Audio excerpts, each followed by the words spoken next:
everyone! Today I'm going to be talking about something that may seem kind of like common sense, but it's always a good reminder. Sometimes people need more ideas, whatever. Today I'm going to be talking about being safe when you're out running, walking, biking, whatever. So a lot of this is kind of common sense stuff, but there's a lot of tips and tricks I picked up over the years, and like I said, it's always a good reminder. So let's get started. Probably the first one, and most important, is make sure you are seen that you can, and that you can see. Which, I mean, like I said, duh, but it's easy to forget that.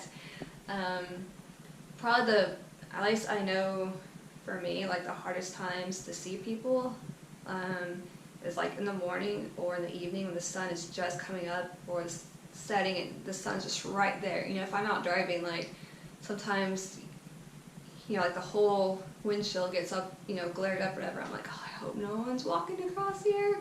Because, I mean, sometimes you just can't see. You can't see who's on the sidewalks. So make sure you can be seen by drivers, you know, just everybody. That'll help keep you safe. A couple of things I have. I don't run at night very much, but sometimes I have to, especially, you know, in the winter when the sun sets super early. Sometimes you just gotta run in the dark. So I have a couple of lights here. I'm going to show you. I'm going to turn off this light.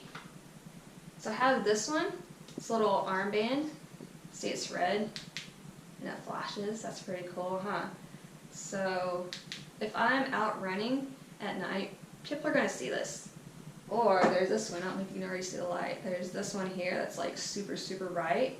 Sometimes I'll use this. Like I'll just hold it kind of down my hand so I can see the sidewalk because, you know, when it's dark, there's not always going to be street lights out to light your way. So this thing comes in handy a lot. And if like I said, if I'm out there, people are going to see this. They're going to be like, oh, there's something there. Oh, it's a person. Cool. You know, there's another little thing it does. That flashes. Alright. Okay.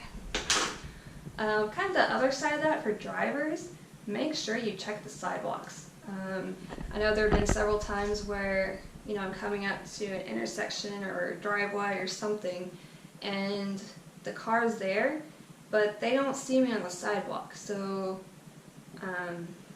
you know, they just go. So kind of building off that too, make sure you make some sort of like visual contact with the drivers. Don't just assume that when they stop, they're going to let you go across. Like I said, they don't always check the sidewalks. They're distracted or whatever. Make sure like you like wave and they wave or whatever. Luckily, I live in a pretty active community, so there's a lot of people out there walking, running, biking, whatever. So people are generally pretty good about checking the sidewalks and stuff, and they're usually nicer to pedestrians than they are other drivers. So make sure, like I said, if you're pulling out to drive, check the sidewalks. You know, it's so easy to just focus on cars that are coming that you don't take that extra little like turn. Like, oh, there's someone coming down there. You know, just be aware of what's going on, whether you're out there running or you're driving. Watch out for people and drivers. Also, make sure someone knows where you're going. I haven't done it for a long time, but I know there have been sometimes where if I'm doing like a really long run or we're in a new area, I'll actually map out the route I'm going to take, and so my husband can look at it and, you know, I would tell him if I'm not back by this time, then give me a call. You know, if I don't answer, then you know where I am. It's just kind of another way to help keep you safe. You can text a friend like, hey, I'm going this way, or you know, tell your spouse or whoever, even if it's just, I'm going to be in this neighborhood, I'm going to this park, just make sure someone knows where you are. Just kind of another, like I said, another assurance that you're going to be taken care of. Another one, have some protection.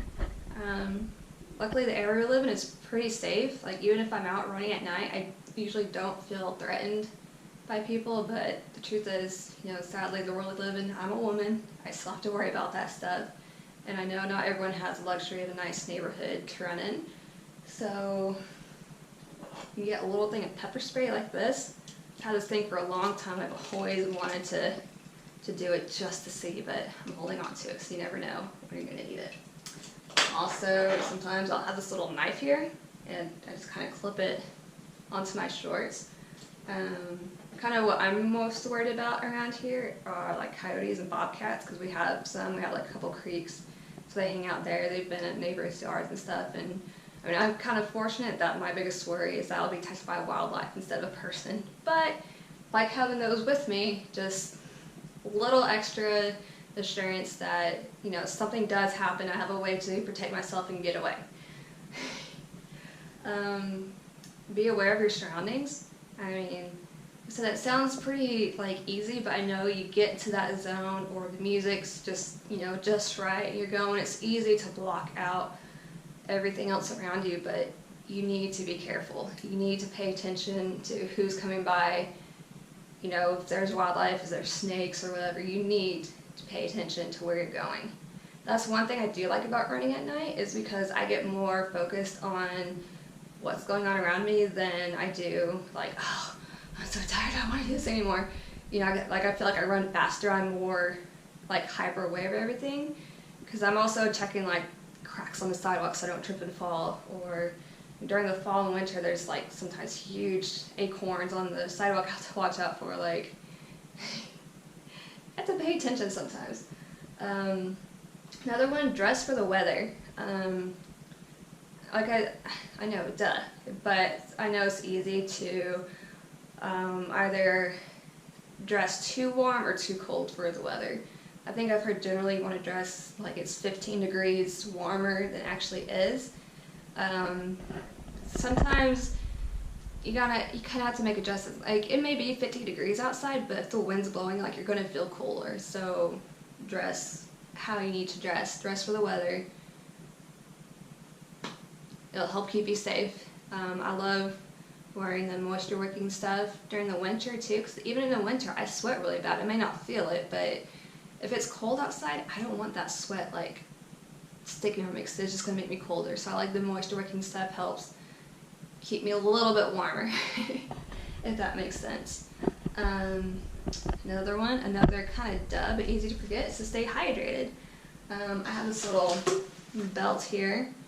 I can fill these up. Has a little pouch here. You can put stuff in. And I just wear it around my hips, and I have water with me. Or if you don't like wearing those, you know, there's the little sleeves. You can put your water bottle in and carry it, or you can leave a water bottle out somewhere that's along your way. Whatever you do, just make sure you have enough water. I know, especially like in the colder months, sometimes it's hard to get because you don't feel like you're sweating as much. So you think, oh, I don't need water, I don't need water. But even in the cold weather, you need to stay hydrated. Trust me, I've made that mistake before. Don't want to do it again. And I think most importantly, still have fun. I mean, you don't have to be paranoid like every person, like, oh, are you gonna attack me? Oh no. Just running, biking, all that is fun. Enjoy being out there, because there's so much awesome stuff to do. So I guess that's it for now. I'll see you guys again later. Bye.